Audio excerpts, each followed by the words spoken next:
ስለዚህ ስለ አምላክሽ ምንም አይጠየቅም። አረ የሚከብድ ነገር ሲሆን እንደዚህ አይነት ጥያቄ እንዳትጠይቁ ክርስቲያኖች። እናንተ ካፊሮች ተሳላችሁ፣ ባለጌ ናችሁ፣ እንደዚህ ናችሁ፣ እንደዚህ ናችሁ። አይደለም ጠየቅን ማለት አላህ ከሰማይና ምድር ከመፍጠሩ በፊት የት እንደሆነ ይሄ ከኛ ከሰው ልጅ ዕውቀት በላይ ነው፣ ከሰው ልጅ ጭንቅላት በላይ ነው። እንደዚህ ያሉ ጥያቄዎች አላህ ያውቃል። ስለዚህ በቃ አላህ ያውቃል በብሎ እናልፈዋለን። የት እንደነበር አይ ችግሩ ምን እንደሆነ ታውቂያለሽ? በእምነታችን እንደዚህ አይነት ጥያቄ አይጠየቁም፣ መልስም አይሰጥበትም። ስለዚህ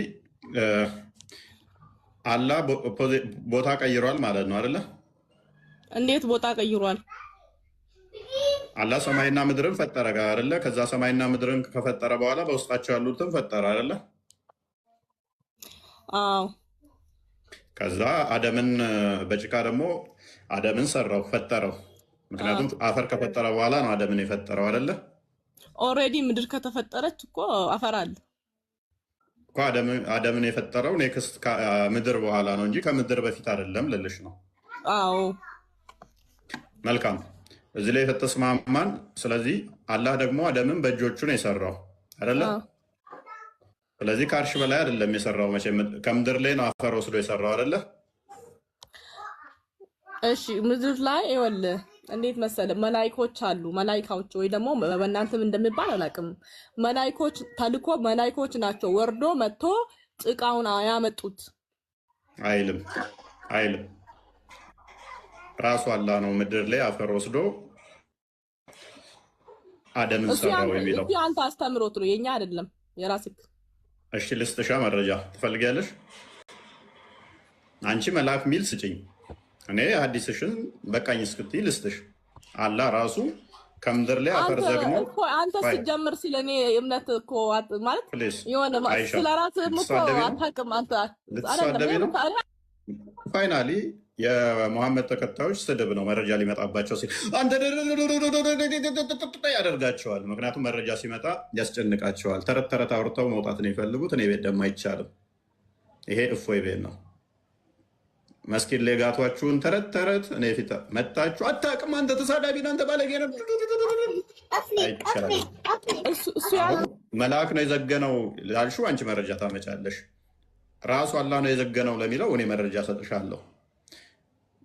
እዛ ላይ ትስማሚያለሽ ወይንስ ሌላ ፖለቲካ ታወሪያለሽ? ከስር ታዘቧት፣ መረጃ አታመጣም። ምክንያቱም እሷ ሙስሊም ነች። መስጊድ ላይ የሰበኳት ተረት ተረት ነው። እኔ ጋር ገብታለች በመረጃ መሞገስ ስለማችል ቀስ ብለህ አስረዳኝ። የምታውቀውን ነገር ትክክለኛ ከሆነ ማስረጃውን አምጣ። ግን መስጂድ ሳትነካ ሳትሳደብ በስርዓት ስድብ አይደለም፣ ምንም ስድብ አይደለም። አንቺ እኮ ነሽ መስጂድ ጋር አትድረስ። ከኔ ጋር ነው እያወራክ ያለከው። መስጂድ ጋር አትድረስ። እሺ አዳምጪ። መልካም። ስለዚህ አላህ አደምን በእጆቹ ሰርቶታል አይደለ?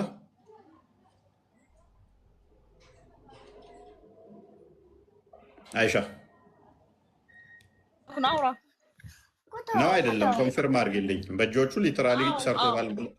ኦኬ። አደምን አላህ ይሄን የሰራው ምን አልከኝ? አደምን አላህ ይሄን የፈጠረው። ይኸውልህ ወንድም፣ እኔ ንጽጽር ላይ አልሰራም። እምነት ማለት እኔ አሁን ከአንተ ጋር ለመከራከር የአንተን እምነት በደንብ ማወቅ አለብኝ። እኔ ስለአንተ እምነት እኔ አላነበብኩም። አሁን ለምሳሌ አሁንም እሺ ስሚ። እሺ ስለዚህ አደም የተሰራው ፕሊስ። ስለዚህ ሁሉን ነገር የፈጠረው ከአርሽ በታች ነው። ከአርሽ በታች ነው። አርሽ የፍጥረት መጨረሻ ነው ብላችሁ የምታምኑት።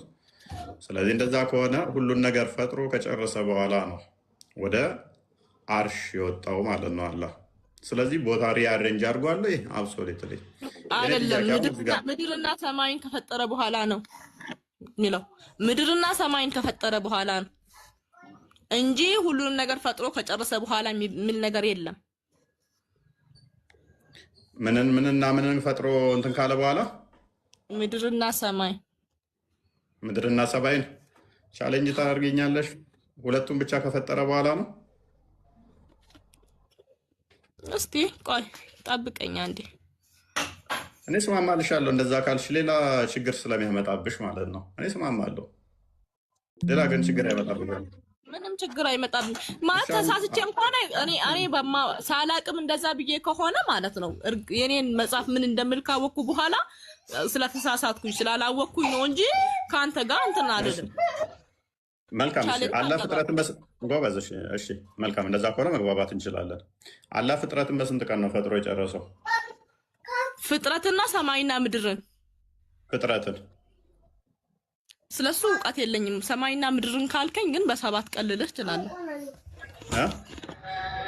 ሰማይና ምድርን በስንት ቀን ፈጠረ ካልከኝ በ7 ቀን ውስጥ ፈጠራቸው ብዬ ልመልስልህ እችላለሁ። ሙሉ ፍጥረትን ካልከኝ ግን ስለሱ እኔ አላቅም። ስለማላውቀው ነገር አልመልስም። በሰማይና በምድር ፍጥረት መካከል ነው ሁሉ ነገር ፍጥረት ያለቀው እኮ። ስለሱም አላቅም።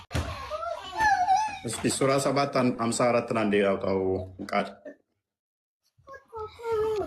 የመጀመሪያ ፍጥረት ምንድን ነው? እሱ ከሰማይና ከምድር በፊት የተፈጠረ ፍጥረት አለ? መጀመሪያ አላህ ቀለምን የፈጠረው። ቀለም ማለት እኔ በቀለም ነው የማውቀው፣ በአማርኛ በምን እንደምትረግሙ። ቀለም ማለት ብዕር። አዎ ብዕር። ከዛ በኋላ ጻፍ ተባለ፣ ጻፈ። ምንድን ነው የጻፈው? ቢስሚላሂ ረህማን ረሂም። ስለሱም እውቀት የለኝም ወንድሜ። እኔ እንደዛ ጥልቅ አላጠናሁም፣ ከማውቀው አንጻር ነው። ኦኬ እሺ። ስፔስ በሌለበት ላይ ብዕር ራሱ ተፈጥሮ ምን ላይ ተቀመጠ? ሌላ ኩዌሽን። ኦኬ ጌታችሁ ያ ሰማያትንና ምድርን በደማስተዊ ጌታችሁ ያ ሰማያትንና ምድርን በ6 ቀኖች ውስጥ የፈጠረ አላህ ነው። ከዚያም በአርሹ ላይ ተደላደለ ይላል። ስለዚህ በ8 ቀን ነው አይደለ? አይሚን በ6 ቀን ነው አይደለ ሰማይና ምድርን ፈጥሮ የጨረሰው? 7 6 እምላለሁ። አዎ 7ም 6ም በ7 በአንድ እሱ የቁርአን ግጭት ነው። እሱ የቁርአን ግጭት ነው ለጊዜው እንደው። ስለዚህ በምድር ውስጥ በዚህ ውስጥ ያሉትን በዚህ በ6 ቀን ውስጥ ፈጥሮ ጨርሷል አይደለ? በውስጥ ያሉትን ብለህ አንተን አትበላ። በውስጥ ያሉትን እኔ መረጃ የለኝም። ሰማይና ምድርን በምለው ሂድ። እኔ እስከዛ ነው የማውቀው። አይ ይሄም እኮ ችግር። እሺ 79ን አንዴ ክፈተው፣ ሱራ 79 እሱ ነው። አሁን ሰማይና ምድርን አለ። ከዛ በኋላ ሰማይ መቼ እንዴት ሆነች? 79 27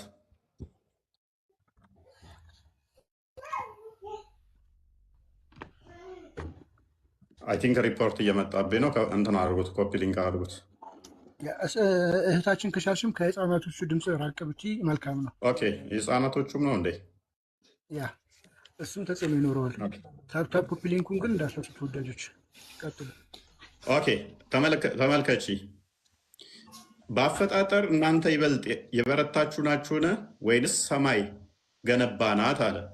ገነባት፣ ሶሪ ከፍ አድርገው ገነባት። ኦኬ ከፍታዋንም አጎነ አስተካከላትም። ማንን? ሰማይን ማለት ነው። ሌሊቷንም አጨለመ፣ ቀኗንም ገለጸ።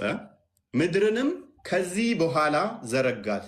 ምንን ከፈጠረ በኋላ ነው ምድርን የሰራው? አይሻ እስቲ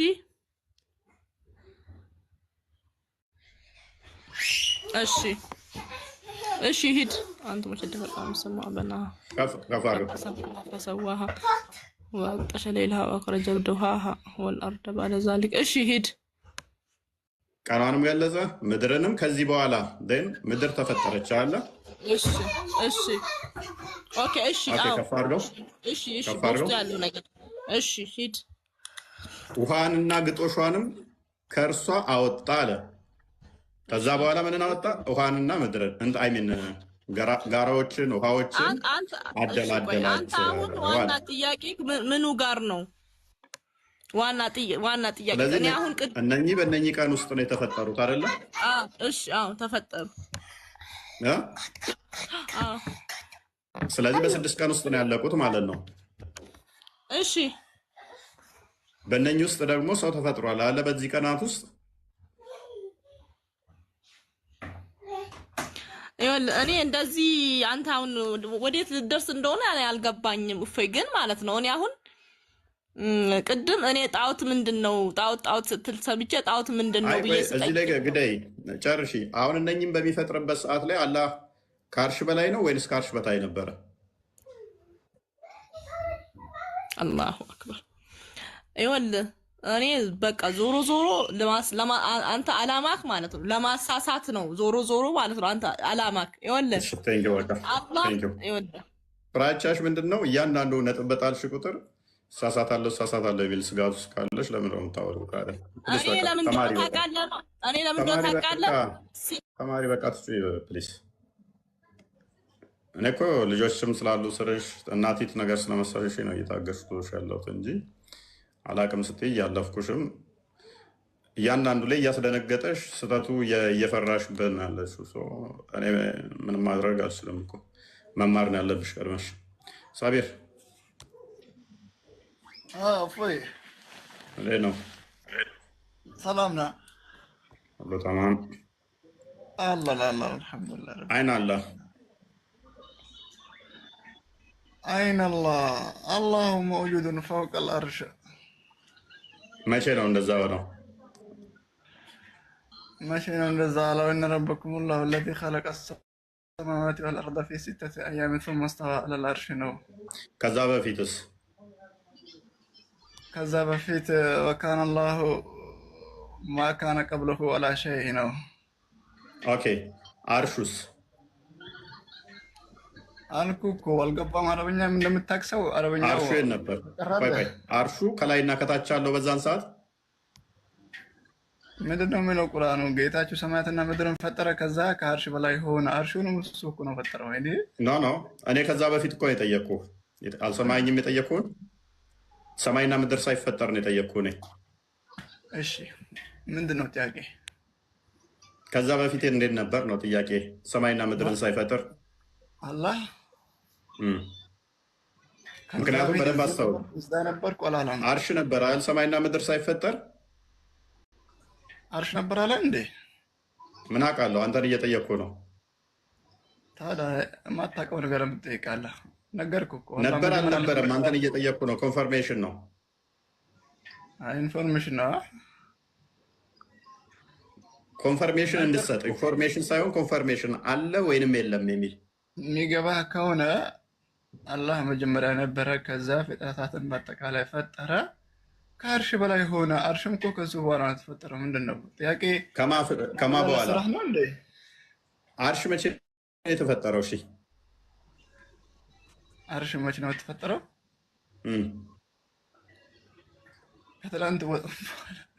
ከትላንት በፊት ነው። በደንብ አሹፍ።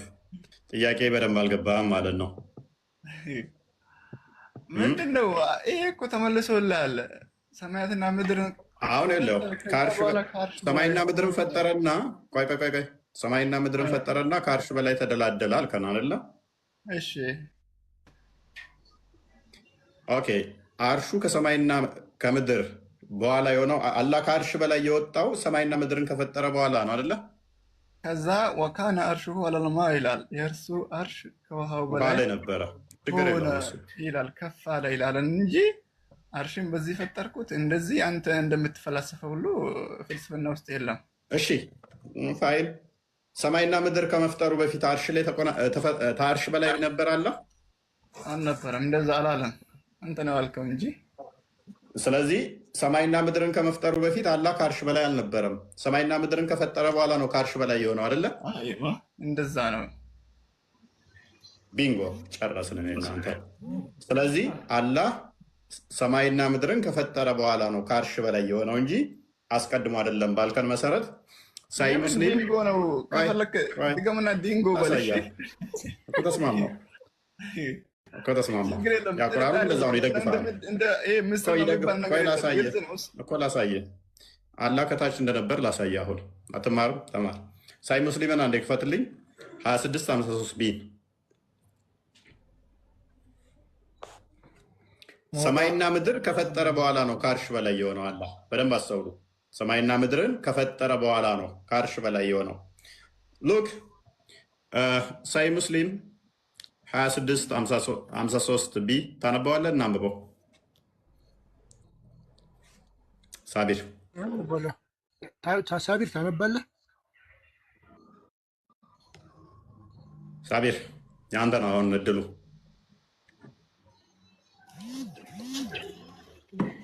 አይሻ ረጋ በይና እችን አዲስ አበባን አንብቢያት። ቅድም ስጠይቅሽ ስለደነገጥሽ ነው ያስወጣሁሽ። አረብኛውን አድርግላት። ለምን እናንተ አታነቡትም? ቆይ አንቺ ቆይ አይሻ ቀጥይ። በደንብ አሁን ይገባሻል የቅድም ጥያቄ ምን እንደሆነ።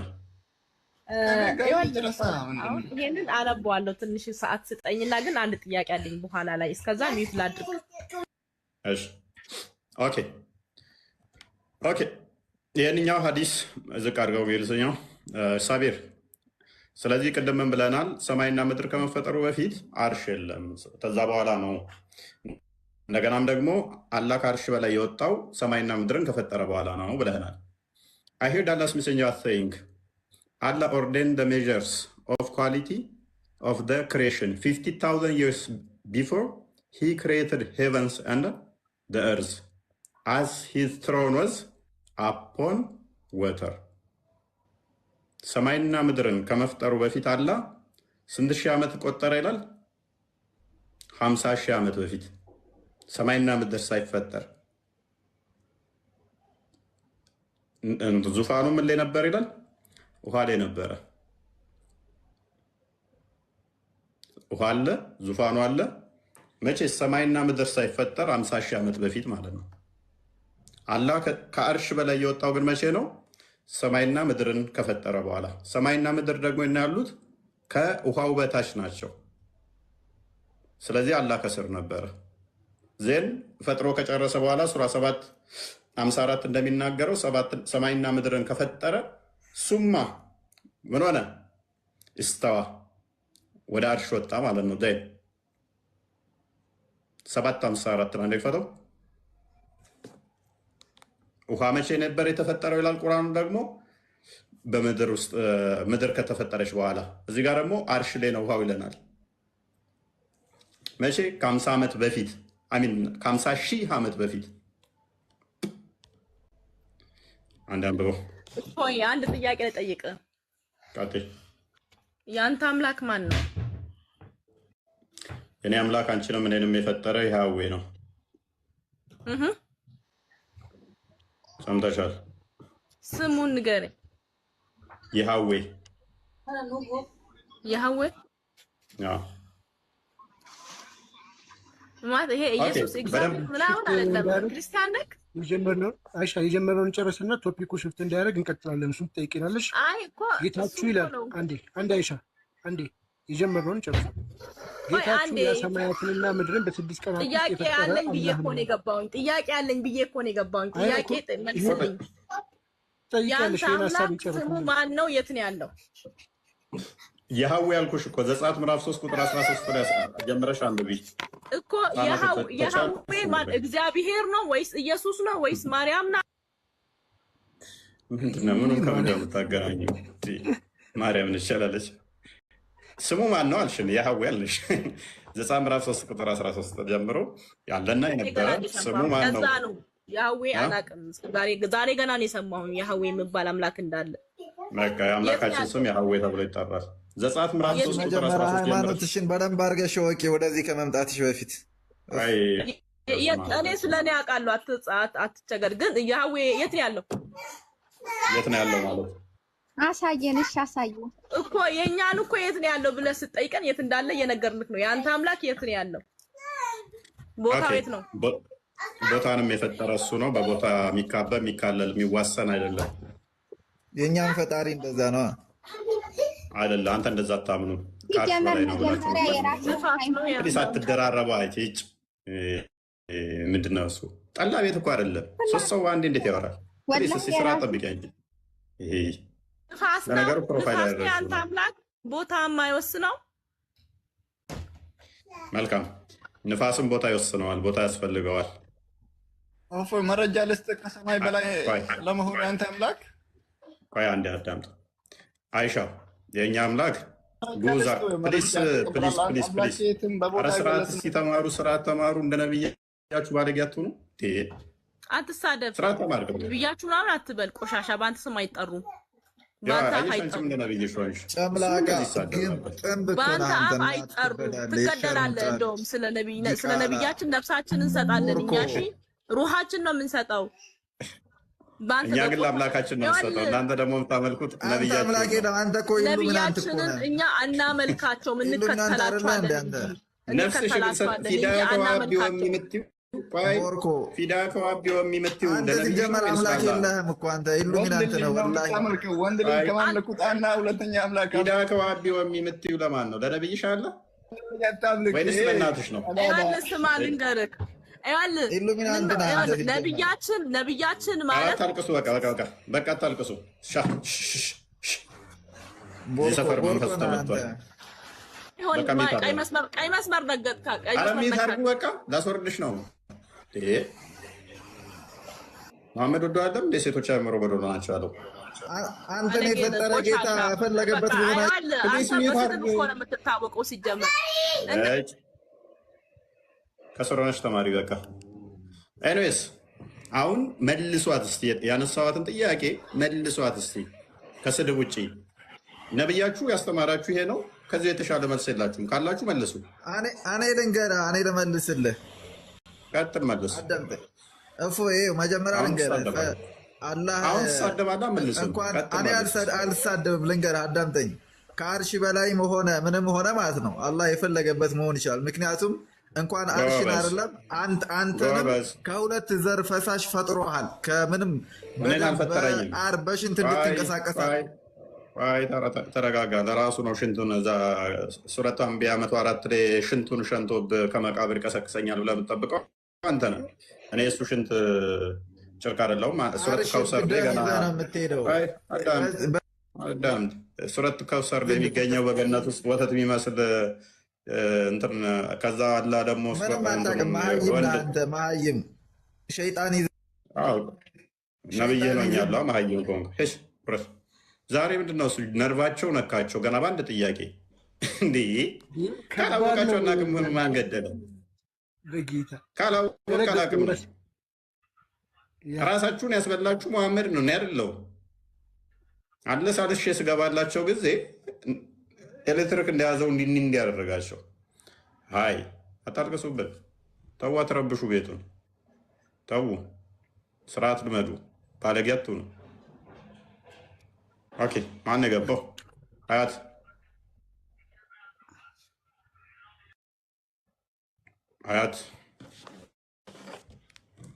ተረጋጉና እችን ቶፒክ ዛሬ እንዴት እንደሚሄድባት አሳያችኋለሁ። ስንት ነገር ስላላት ማለት ነው።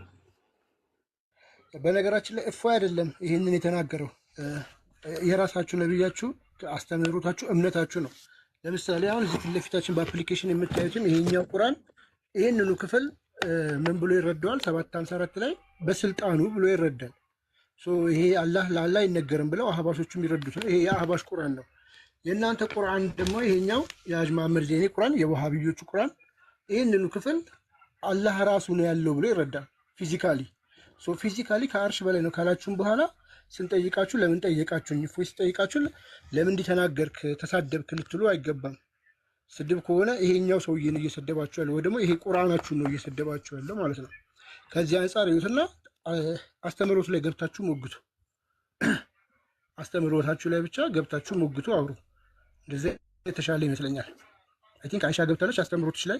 እስኪ ትመልስ እስኪ እንደምንም ተረጋጊና ጥያቄውን ብቻ መልሽ። ደግሞ አንተ ሀሳብ ሰው እንድሰጥ እድል አትሰጥ፣ ትሳደባለህ፣ ስርዓት የለህ።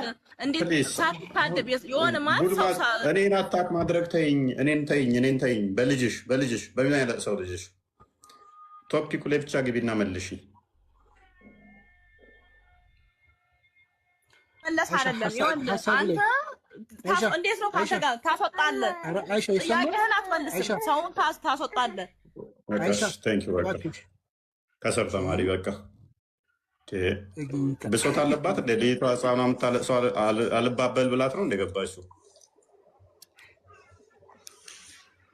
እኔስ ሰላም ዲያቆን የሚለው የቱ ጋር ነው? ያው ነክ ብዬ አስቤ ነው። አንቺ ነብዩ መሐመድ ነሽ? ቀጥይ። ምን ነብዩ መሐመድ ያገናኘዋል? አሁን ጥያቄ አለኝ። ነብዩ መሐመድ እንዴት ነሽ? ጥያቄ አለኝ። እሺ ነብዩ መሐመድ ቀጥይ። ነብዩ መሐመድ ስሜ ነብዩ መሐመድ ይላል። ዲያቆን እዚህ ጋር የሚል አይተሻል? ያው ነብይ ነው አስተማሪ አይደለም። ያው ዲያቆን ማለት አስተማሪ እንደማለት ነው። ሶሪ አላህ ነው ለካ አላህ ነው የገባው። አላህ ቀጥል። እሺ ኦኬ አላህ ቀጥይ። እኔ እኮ ልጠይቅህ ነው። አንተ ግን በምን አይነት በኩል ነው እኮ ቀጥይ። አላህ ቀጥይ። አላህ ቀጥይ። አላህ አትበለኝ። እኔ አላህ አንድ አምላክ ብቻ ነው። እኔ ስሜ አላህ አይደለም። እኔም ዲያቆን አይደለም ስሙ ዲያቆን ማንበብ አልችልም። አንቺ ማንበብ ስለማትቺ ነው ዲያቆን የሚል እዚህ አይተሻል? እሺ ልቀጥል። ምኑን ነው የምቀጥል? ኢየሱስ ክርስቶስ አምላክ ነው በሚገባ አንቺንም ነብይሽንም የፈጠረ። ኦኬ እዚህ ጋር ወደ ነብዬ መሄድ አይደለም ኖርማሊ። እኔ ቀጥተኛ ቃል በቃል ነው የምናገረው። ኢየሱስ ክርስቶስ አምላክ ነው። ነገርኩሽ እኮ አንቺንም እኔንም ነብይሽንም የፈጠረ ሁሉን የፈጠረ አልኩሽ። እሺ ኢየሱስ ክርስቶስ አምላክ ነኝ ብሎ የተናገረበት ቃል በቃል አምላክ ነኝ ብሎ የተናገረበትን አንዲት ወንጌል አሳየኝ።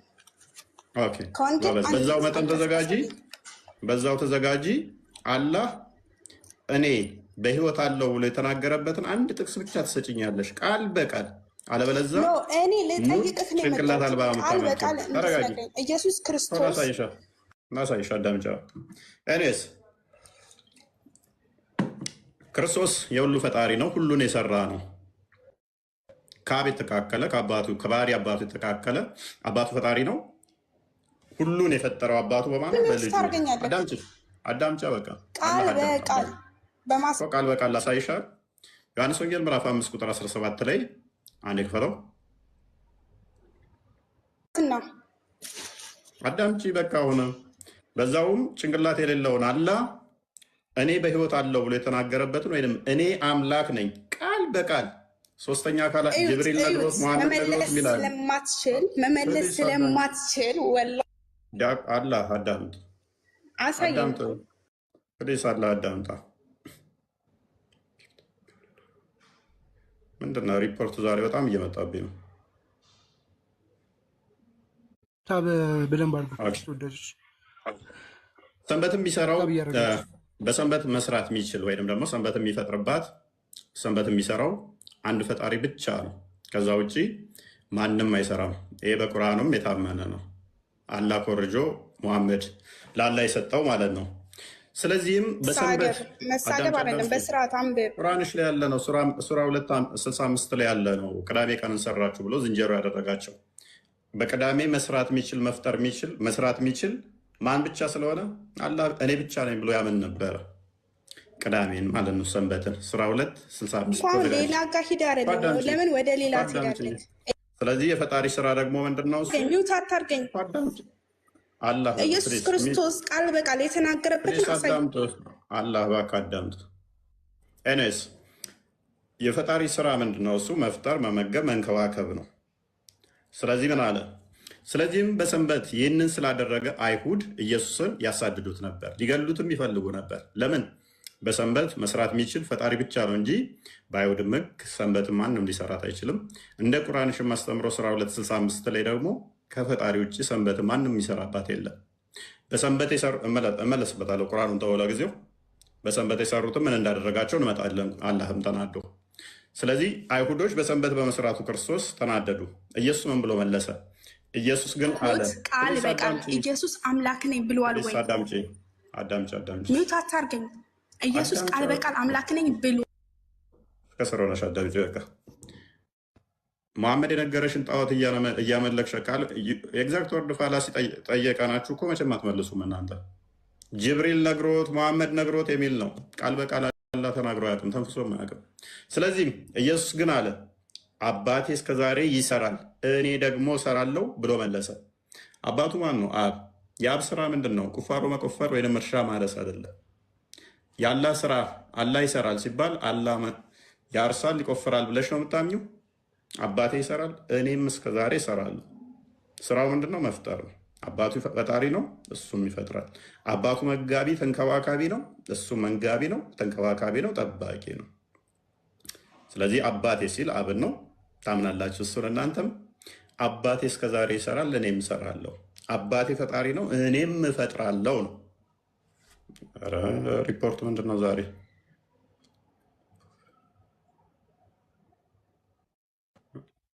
በሉት ፕሊስ። ታፕታፕ ኮፒ ሊንክ በደንብ አድርጉ ተወዳጆች። ኦኬ እና ጉድ ላይፍ እያላችሁ ስለዚህ ኮሜንት ላይ ጻፉ። ምን አሉ አይሁዶቹ? ይሄ በደንብ ተረድተውታል። ኢየሱስ ግን አባቴ እስከዛሬ ይሰራል እኔም እሰራለሁ ብሎ መለሰላቸው። እንግዲህ ሰንበትን ስለሻረ ብቻ አይደለም፣ ነገር ግን ደግሞ ራሱን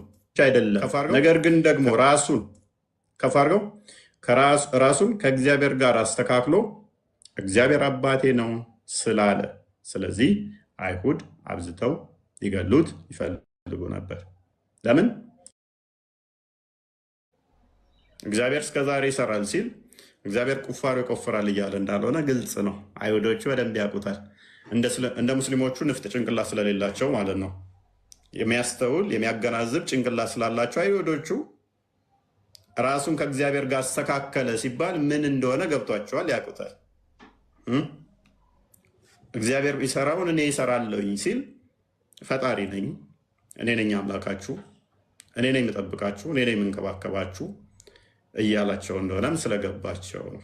ስለዚህ እጅግ ብዙ ቦታ ላዮች አሉ። ለምሳሌ መጽሐፍ ቅዱስ ላይ እጅግ ብዙ ቦታ ስለ ራሱ የተናገረባቸው እንዳሉ ሆነው ለጊዜው እዚሁ ያዝ እናድርገውና ወደ ቶፒኩ እንመለስ። ባክ አድርገው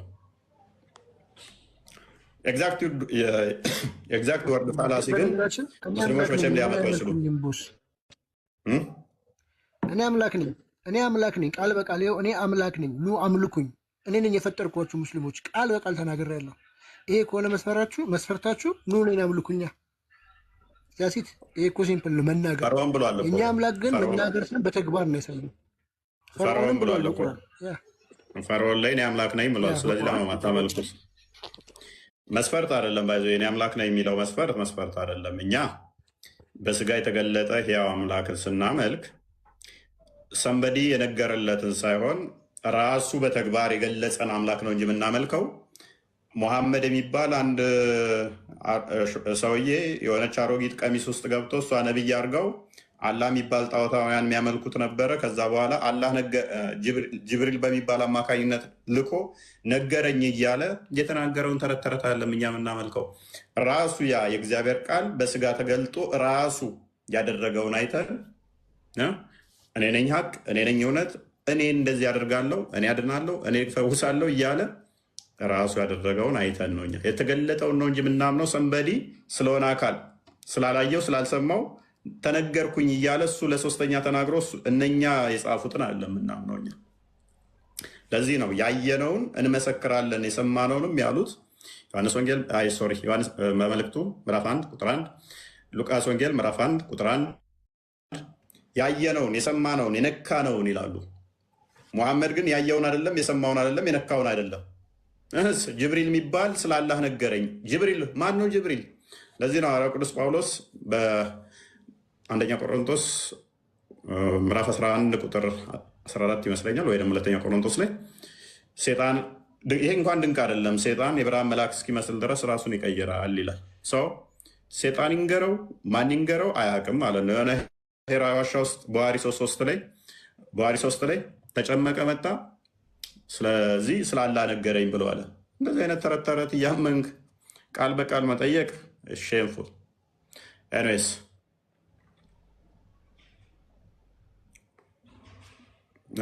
አብዲኖል ነው የሚለው አብዲኖል ሙስሊም ክርስቲያን። እሺ ሙስሊሞች ነው የምንፈልገው ለጊዜው።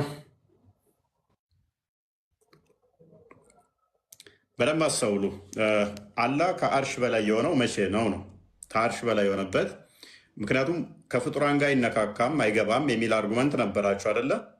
ይሄ በዋብዮች ዘንድ በተለይም ከዋባሾች ጋር በደንብ ከሚለያቸው አንዱ ይሄ ነው። ወደ ቅርቢቱ ሰማይ ይመጣል ምናምን የሚለው ያጣላቸዋል። አይታችሁ ከሆነ ኃይለኛ ጠብ የሚያስነሳባቸው ቶፒክ ነው።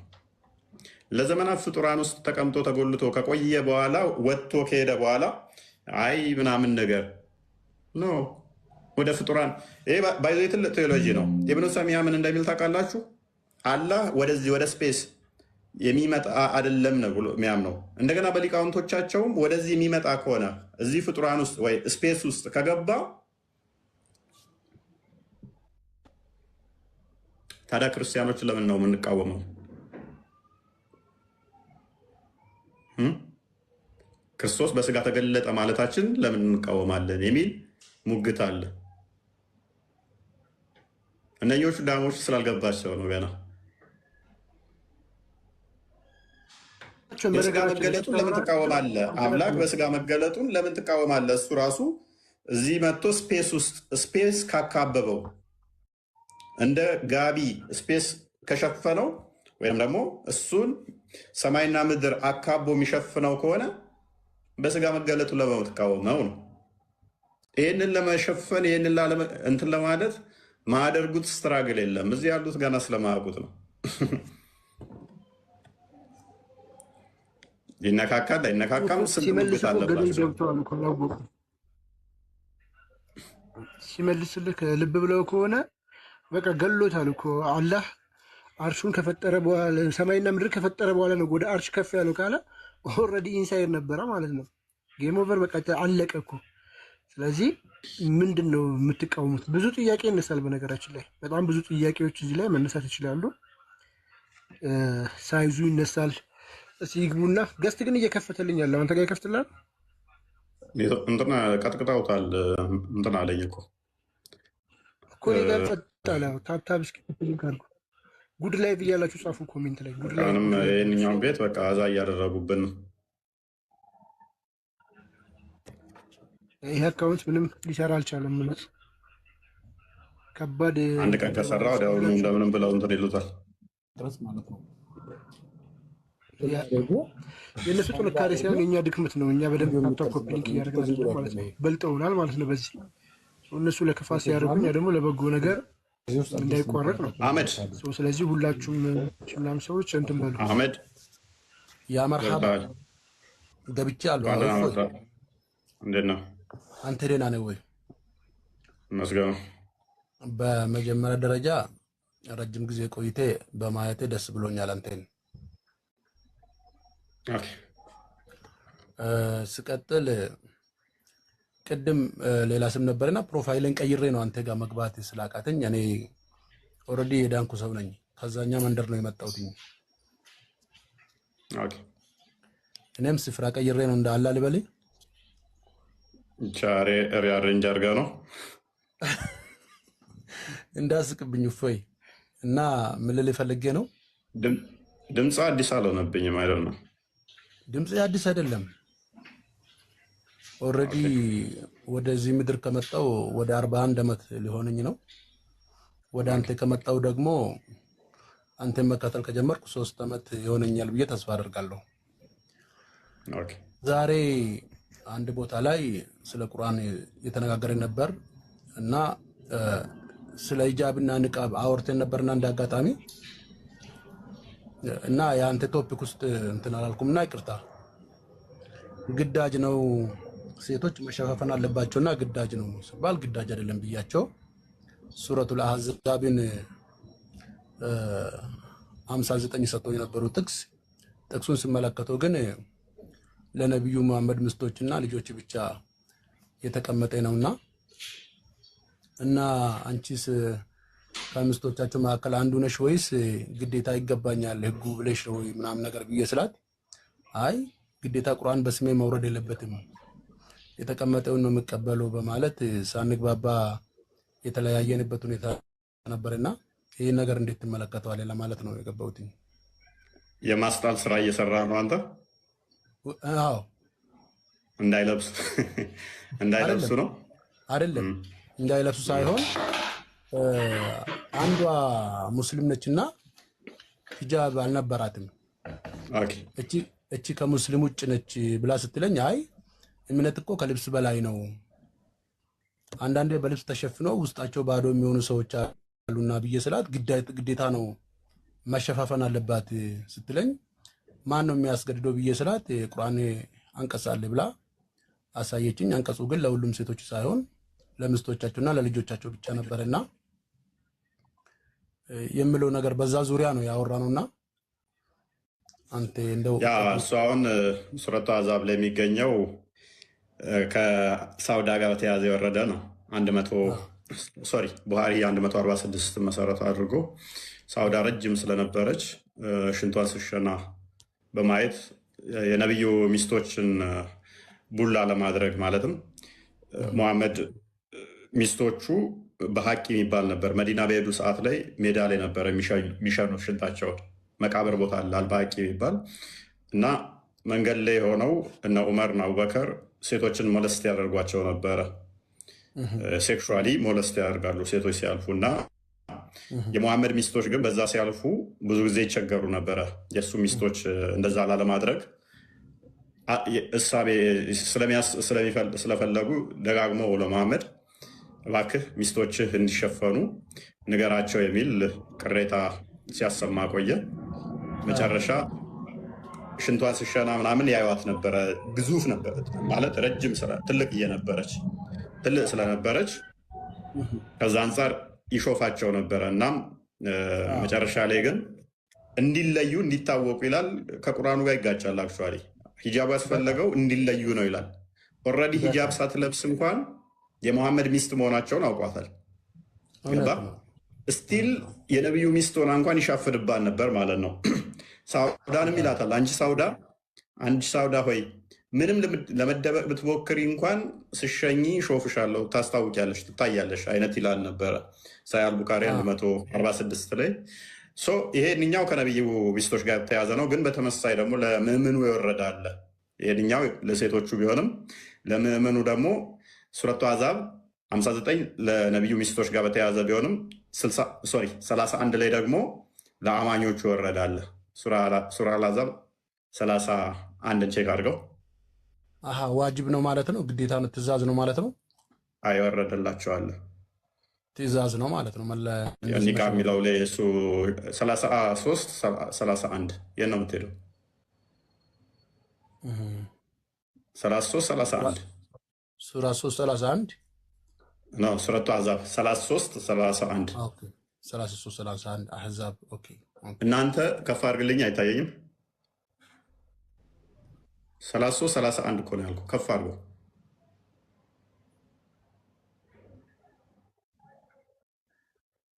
ከእናንተ ለአላህና ለመልእክተኛው የምትታዘዙ የምትሰሩ የሆነ ተቆርጦ ነው እኔ ጋ የሚታየኝ።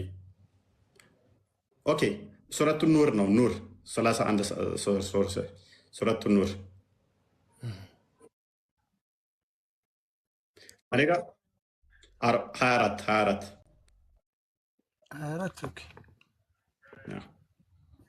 ስንት 31 ያ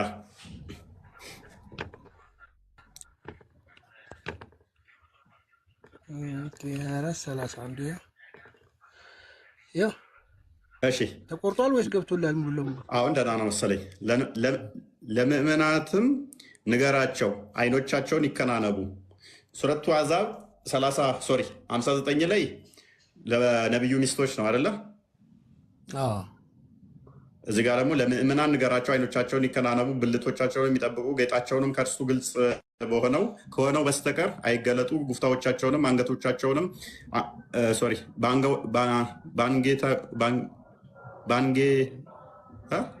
በአንገትጌዎቻቸው ላይ ያጣፉ፣ ውስጥ ጌጣቸውንም ለባሎቻቸው ወይንም ለአባቶቻቸው ወይንም ለባሎቻቸው አባቶች ወይንም ለወንዶች ልጆቻቸው ወይንም ለባሎቻቸው የቱ ጋር ነበርኩ? ወንዶች ልጆች ወይንም ለወንድሞቻቸው ወይንም ለወንድሞቻቸው ወንዶች ልጆች ወይንም ለእህቶቻቸው ወንዶች ልጆች ወይንም ለሴቶቻቸው ከፍ አድርገው ወይም እጆቻቸው ለያዙት ባሪያ ወይንም ከወንዶቻቸው ለሴቶች ጉዳይ ለሌላቸው ለሆኑ ተከታዮች ወይንም ለነዚያ በሴቶች የፍረት ገላ ላይ ላላወቁ ሕፃናቶች ካልሆነ በስተቀር አይግለጹ።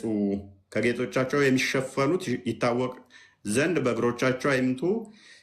ምእምኖች ሆይ ትድኑ ዘንድ ሁላችሁም ወደ አላህ ተመለሱ ተጸጸቱ ምናምን ነገር ይላል። ይህንን አሁን ኢብን ከሲር ሲፈስሩት አንድ አይኗ ብቻ ስቀር እንደዚህ መሸፈን ምናምን ብለው ያብራሩታል። ይህንን መሰረት አድርገው ነው የሚሸፈኑት እነሱ።